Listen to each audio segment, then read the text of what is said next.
Jusqu'à présent, les producteurs de vin avaient obtenu une dérogation concernant la réglementation, obligeant la mention des allergènes sur les emballages. À partir du 1er juillet, il n'y aura plus d'exception et l'on pourrait bien lire sur les bouteilles « contient des traces d'œufs » ou encore des traces de lait. De l'œuf ou du lait dans le vin, cela peut surprendre, mais il s'agit en fait d'une technique ancestrale.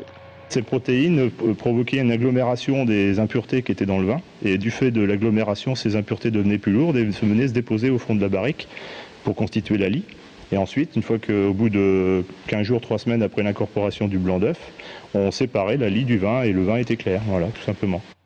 Les vignerons ont déjà pour la plupart changé de technique de clarification afin d'éviter cette mention.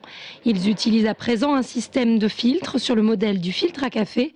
Néanmoins, cette directive européenne repose un problème récurrent, celui de la multiplication des mentions obligatoires.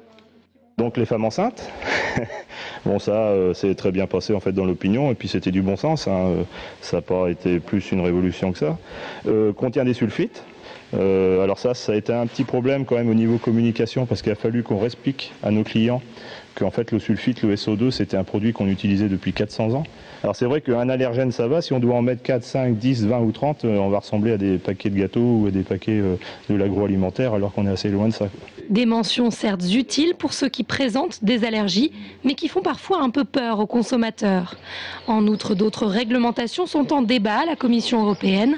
Une qui obligerait à préciser la quantité d'alcool par verre et une autre, le nombre de calories.